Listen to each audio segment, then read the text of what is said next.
संविधान हमारा रक्षा करने तैयार है कि नहीं?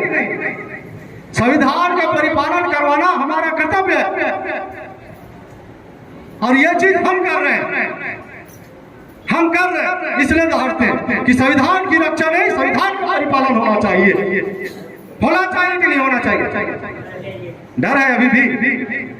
अरे संविधान का परिपालन नहीं होगा तो क्या आप सुरक्षित रहोगे? भारत का संविधान जो 5वीं अनुसूची की बात करते हैं, भारत का संविधान अनुच्छेद 244(1) क्या कहता है?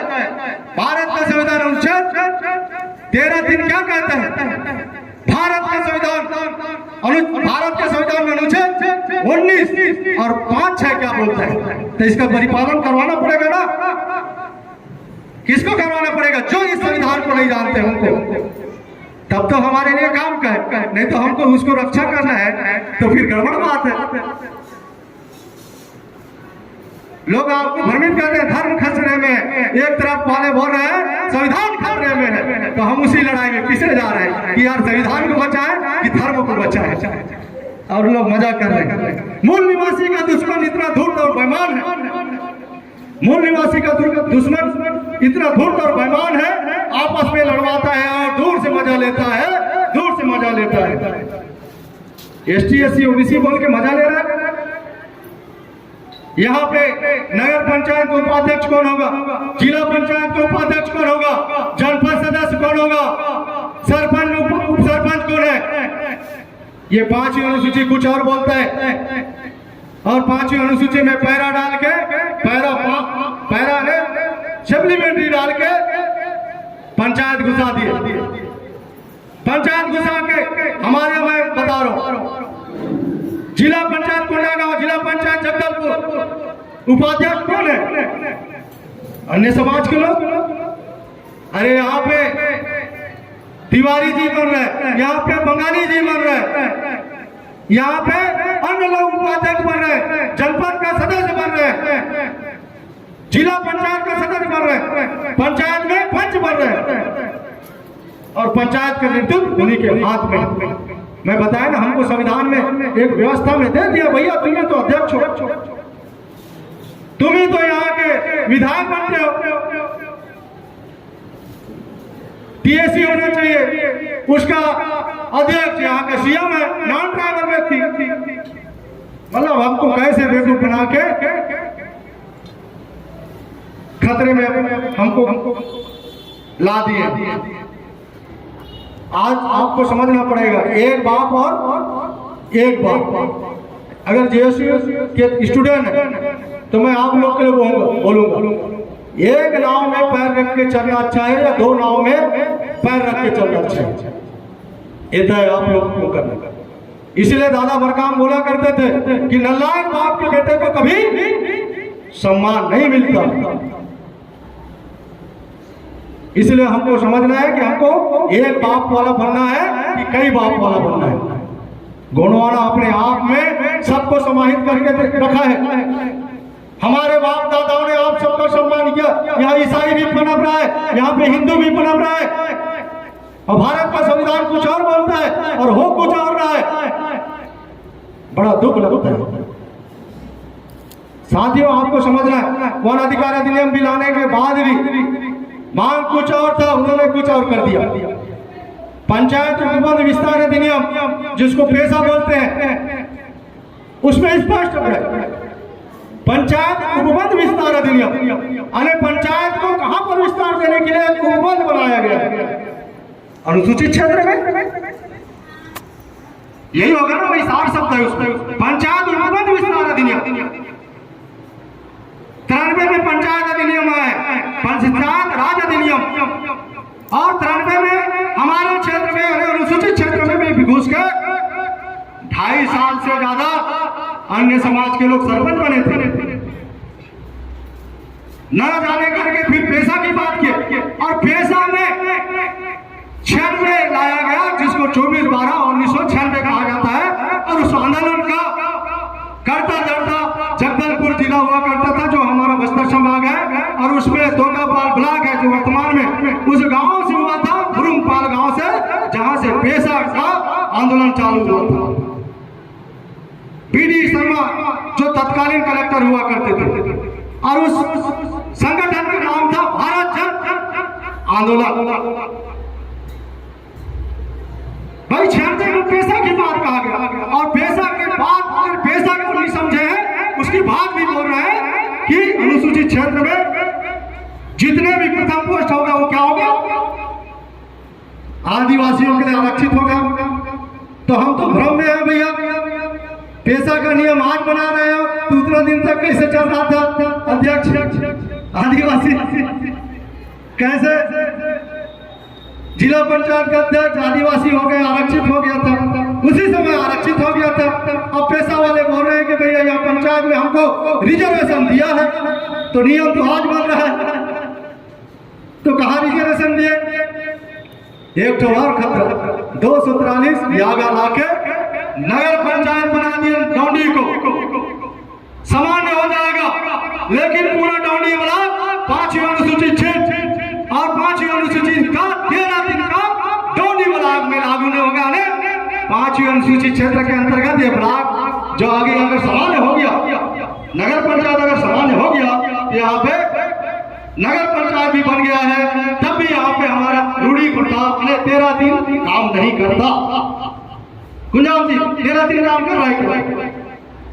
मैं नारायणपुर का हूँ, हम लोग ग्राम पंचायत बनाने के लिए भिड़े, हम तो ताजुब हो जाते हैं। कांकेर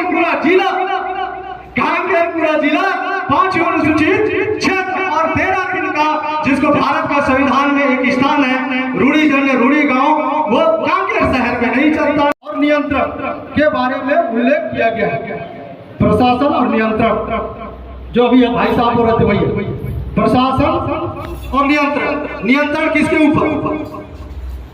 ऊपर नियंत्रण होना चाहिए? ठीक है जी, इसको और समझ लिया कि भाई हम लोग जो शब्द है उस शब्द को हम लोग नहीं समझ पाते। उसी में से है कि अनुसूचित क्षेत्र का क्या अर्थ है, जो अभी आप बोल रहे थे, मैं पढ़ रहा हूँ। ठीक है, अनुसूचित क्षेत्र का अर्थ होता है, अनुसूचित क्षेत्र भारत में एक विशेष शासन तंत्र के अधीन जनजाति आबादी के प्राधान्यता वाले क्षेत्र है, जिसमें केंद्र सरकार क्षेत्र में अनुसूचित जनजातियों के संस्कृति और आर्थिक हितों की रक्षा करने में प्रत्यक्ष भूमिका निभाती है, जो अभी आप बोल रहे थे ना। जी जी जी, ठीक। केंद्र, अभी आप बोल रहे थे कि यहाँ धर्म प्रचार हमारे लोग करवा रहे, लेकिन 5th शेड्यूल में क्या बोलते हैं कि यहाँ पे केंद्र सरकार से लेकर राज्य सरकार भी हमारे जनजातियों की सांस्कृतिक और आर्थिक हितों की रक्षा में प्रत्यक्ष भूमिका निभाती है। क्या ऐसे हो रहा है या कैसे? नहीं हो रहा, नहीं बता पा। ठीक है, 5th शेड्यूल एरिया भारत के संविधान की 5वीं अनुसूची का मूल प्रारूप। हम मोटा पढ़ देते हैं कि 5वीं अनुसूची क्या है, 5th शेड्यूल क्या है। तो मैं बता रहा हूँ कि भारत संविधान की 5वीं अनुसूची का मूल प्रारूप, पहला बिंदु है अनुसूचित जनजाति की सामाजिक, सांस्कृतिक, भाषिक एवं आर्थिक अस्तित्व की सुरक्षा करना। क्या हमको सांस्कृतिक रूप से सुरक्षा प्रदान करना है, जो भाई साहब ने कहा? क्या हमारा भाषी, जिसको हम बोलते हैं, अभी बोल रहा था कि क्या हमारी भाषा है, उस भाषा के अनुरूप हमको पढ़ाई किया जा रहा है? क्या पढ़ाई नहीं हो रहा तो क्या उसका संरक्षण होगा? फिर है आर्थिक अस्तित्व।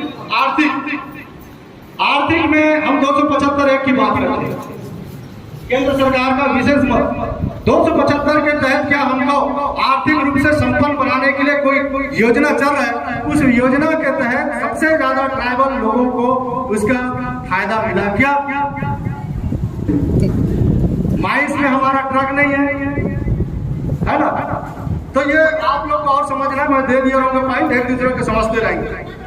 इसके बाद आता है अगला बिंदु, इसके तहत आदिवासी, जिसको मूल निवासी, अनुसूचित जनजाति, संस्कृति, भाषा, जीवन शैली और अधिकारों को राज्यपाल की निगरानी में संवैधानिक संरक्षण दिया गया है। भाई साहब आप जो बोल रहे थे वही मैं बात कर रहा हूं। क्या राज्यपाल आप क्या संरक्षण के रूप में काम कर रही है? क्या जामनी पाठ में आके वो तो क्या हल्ला करके चली गई? अगर जामनी पाठ के लिए काम करती तो निश्चित ही है, और भी एक ही नहीं, बहुत सारे हमारा स्थल है जहाँ पर राज्यपाल डायरेक्ट इंटरफेयर नहीं कर पा रही है। इसका मतलब हम आज भी खतरे में हैं। इसमें क्या बोलता है? इसके तहत अनुसूचित जनजाति संस्कृति, भाषा, जीवन शैली और अधिकारों को राज्यपाल की निगरानी में संवैधानिक संरक्षण दिया गया है। राज्यपाल के माध्यम से हमारे अधिकारों का संरक्षण और संवर्धन करने के लिए अधिकार दिया गया है। ऐसा हो रहा है? नहीं हो रहा। लोग बाग राजनीति को नहीं समझना चाहते। लोग बाग प्रशासनिक तंत्र में राजनीति फंसा है या राजनीतिक तंत्र में प्रशासन फंसा है, ये जानना नहीं चाहते। ये हमारे लिए बहुत दुर्भाग्य बात है। अगला बिंदु, इस अनुसूची में शामिल विभिन्न क्षेत्रों पर संसद, विधानसभा और नौकरशाही के सीधे हस्तक्षेप को नियंत्रित करने की कोशिश की गई है। क्या बोल रहा है? एक बार और पढ़ रहा हूं, गौर से सुनिएगा।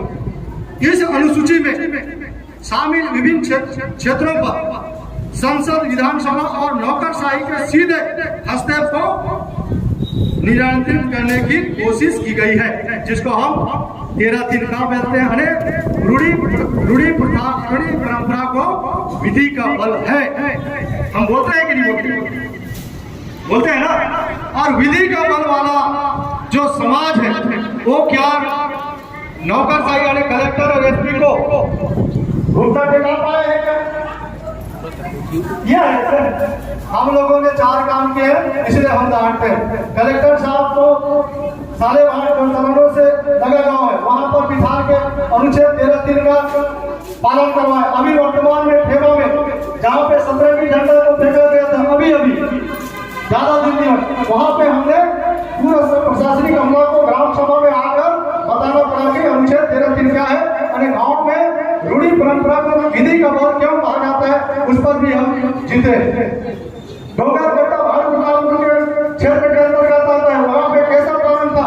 केसर प्लांट को हम लोगों ने चालू किया था, लाखों 50-60 लाख से ज्यादा खर्च किया था। उस केसर प्लांट को भी हम यहाँ के कोरबा भेजे, जहाँ पे कटारे करके एक ठेकेदार था, उसमें हम लोगों ने माइंस को वापस भिजवाया। और ऐसे 4 काम हम लोगों ने कानगर में किया है। ये दादा हीरा सिंह मरकान का देन है कि हम लोगों ने लोकतांत्रिक व्यवस्था का, लोकतांत्रिक का हिस्सा, अरे राजनीतिक हिस्सा का एक टीम वर्क के रूप में काम किया, जिसका नाम है गोड़वाना गणतंत्र पार्टी। और हम काम करते चलते जा रहे हैं। जो अभी मैं कह रहा हूँ उस पर ना आपने विधानसभा के विधायक को आपने चले जाओ नहीं कहा। विधि अगर काम कर रहे, रूढ़ी जगह विधि काम कर रहा है, हमारे संस्कृतियों को खत्म करने का काम कर रहा है। कोई भी एक गाँव क्या संसद को, विधायक को गांव से हटाया क्या? यहाँ तो वही हो रहा है पंचायत क्षेत्र में कि डायरेक्ट वो हमारे साथ हमारे ऊपर हमला मत करे। नौकरशाही का मतलब होता है एसपी, कलेक्टर। संसद का मतलब संसद, विधानसभा का मतलब होता है विधायक, सांसद। क्या ऐसा हम किसी गांव में किए हैं क्या? नहीं किए। तो ये आपको ताकत देता है, लेकिन हम किए नहीं। अगला बिंदु है, चलो ठीक है, लाइट करो। लाइट क्या भाई, मैं इसे चिल्ला के बता दूंगा, है ना। 4-5 पॉइंट है। हमको क्या है, मैं बंद कर देता हूँ। हमको उसके जो बेसिक चीज है, पॉइंट पे हम कभी गए नहीं। मैं आपको बता दूं, बड़ा ताजुब होता था। विनोद राय वंशी जैसे लोगों के साथ हम लोग जब चालू किया तो बहस होता था, अरे 5वीं अनुसूचित क्षेत्र में कोई डेफिनेशन ही नहीं है ना। तो हम लोग भी ताजुब हो जाते थे। जो कभी राणा का नाम कितने लोग सुने हो? सर्व आदिवासी समाज और स्वयं ओंकार में संविधान का पुस्तक ले लेके जाते थे और प्रशिक्षण देते थे उस समय। आज ऐसे प्रशिक्षण देने वाले चले गए, लेकिन ये बेसिक चीज पे आज तक हमको किसी ने जानकारी दिया क्या? अरे भाई, बेसिक चीज जानेंगे तब तो काम करेंगे। अनुच्छेद 13(3) क्या है बताइए? क्या है अनुच्छेद 13(3)? ये अनुच्छेद 13(3) क्या है? हमारे केदार भाई लोग भी हैं, उन लोग भी बताएंगे अनुच्छेद 13(3) क्या है। अनुच्छेद 13, उसके बाद पैरा 3 और काम जुड़ा है। वैसे अनुच्छेद 19 सबको मौलिक पूरा क्या देता है? मौलिक अधिकार देता है इस देश के जितने भी जनजाति लोगों को। लेकिन अनुच्छेद 19 में पैरा और 5 जब जुड़ जाता है तो विशेष क्षेत्र बन जाता है, जिसको वर्जित क्षेत्र कहा जाता है। आंशिक वर्जित और वर्जित क्षेत्र, जिसको 5वीं अनुसूचित क्षेत्र और 6वीं अनुसूचित क्षेत्र कहते हैं। मतलब हमको कैसे मरोड़ने का काम कर रहे हैं। उसमें जब पैरा को हम पढ़ते हैं ना, तब हमको ध्यान रहता है कि हमारे साथ पैरा को हम नहीं समझ पाते। अनुच्छेद 13(3) क्या है? अनुच्छेद 13(3) हमारी रूढ़िजन्य परंपरा को प्रदर्शित करता है। अगर मैं डंडा मंडा गुंडा व्यवस्था को मानता हूँ और मेरे घर में, मेरे गांव में रामायण जैसे कार्यक्रम होता है, मेरे गांव में हमारा जो रूढ़ी प्रथा के विपरीत पेन पुरखाओं का हम सेवा करते हैं, तो क्या वो रूढ़ी अनुच्छेद 13(3) है क्या? अनुच्छेद 13(3) है क्या वो? भाई कहा गए भाई साहब, है ना? अनुच्छेद 13(3) ये सभी जनजाति के लिए है। मैंने कहा ना, सालेवाड़ में ओबीसी समाज का जो दाव था, दाव समाज